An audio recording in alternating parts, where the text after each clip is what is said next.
भाई साहब क्या कहेंगे, हज कमेटी में एक गैर मुस्लिम सीईओ को अपॉइंट किया गया, इसको लेकर क्या कहेंगे? देखिए, जब ये इशू उठा था ना, तो ये इसमें एक तय कर लिया था बीजेपी गवर्नमेंट ने कि 20% मुसलमान को कैसे हमको तंग करना है ना। तो हमारे वक्फ बोर्ड पे हमला किया गया, कानून बनाया गया, है ना। फिर उन्होंने कुछ कहा कि भाई इस कानून की जद में नहीं आया जाएगा, लेकिन वो शुरुआत शुरू हो गई है। अब ये हमारा हज का मामला है। हज के अंदर जो है हमेशा ये रहता था सीईओ मुसलमान होता था, है ना, जो हमारी चीज़ों को समझता था, है ना। अब ये जो इनको बनाया है सीईओ, ये क्या मक्का मदीना जाएंगे क्या? कहाँ जाएंगे? जद्दा में मीटिंग करके चले आएंगे? ये आँख से हालात को देखेंगे क्या वहाँ पे? तो ये मुसलमानों को किस तरीके से तंग करके 30% हिंदुओं को मोबिलाइज किया जाए, ये एक नया पैतरा है इनका।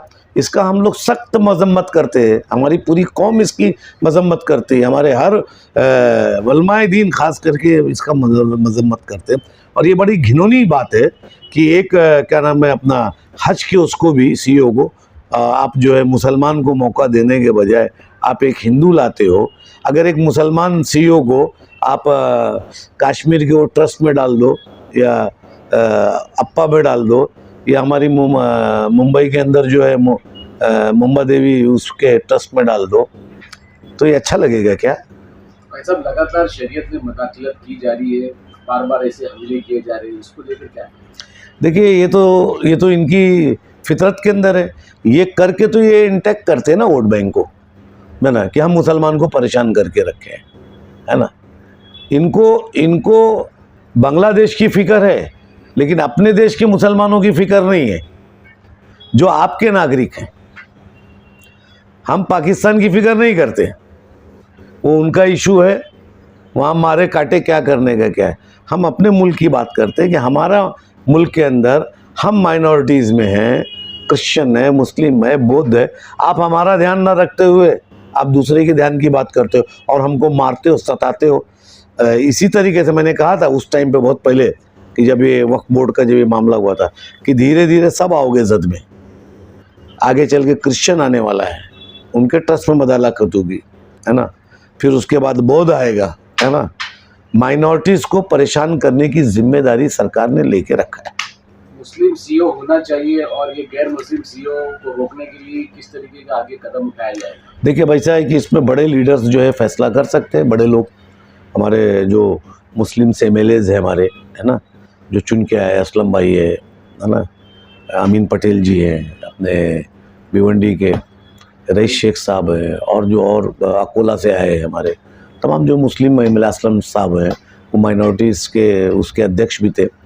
तो ये लोग सवाल, आरिफ नसीम खान साहब है हमारे, बहुत सीनियर लीडर है हमारे और मुसलमानों के एक प्रमुख लीडर है ना। ऐसे लोगों को अब आवाज़ उठाना चाहिए बड़े उस पर फेम पे, और ये ज़रूरी भी है, क्योंकि इस तरीके से तंग करने का काम ये कर रही है, अच्छी बात नहीं है। इसी मुल्क में रहने के बाद इस तरीके से परेशान करना तो मेरे समझ के बाहर है, और ये जानबूझ के सब किया जाता है सिर्फ इसलिए कि 100 करोड़ हिंदू खुश हो, लेकिन हिंदू भी खुश नहीं होता इन सब चीज़ों से। सबको मालूम है, हमारे हिंदू भाइयों को भी मालूम है। अभी मैं मुमरा में बैठा हूँ, अब मुमरा देवी के ट्रस्ट में उसका मुखिया मुसलमान बना दिया जाए तो अच्छी बात नहीं है ना। उनका ट्रस्ट है, वो पूजा करते हैं, वो पाठ करते हैं, उनको मालूम है कि उनकी विधि क्या है, उनका तरीका क्या है, सलीका क्या है। अब इसमें उनको भेज के क्या फ़ायदा? ये सिर्फ चढ़ाने का काम है जो ये गवर्नमेंट बखूबी कर रही है। लेकिन मैंने फिर कहा, जुल्म ज़्यादा दिन नहीं चलता है, कभी ना कभी तेरा वक्त आएगा, और इन आँखों ने देखा है ना। ब्रिटिश राज देखा था, मुग़ल राज देखा था, सारे राज आए ना गए। मग राज देखा, है ना, मौर्य काल देखा, सारे काल ख़त्म होते, दुनिया में जो चीज़ आती है फ़ना होती है। और ये इंशाअल्लाह ताला इनका भी काल आएगा, ज़वाल आना है, आएगा।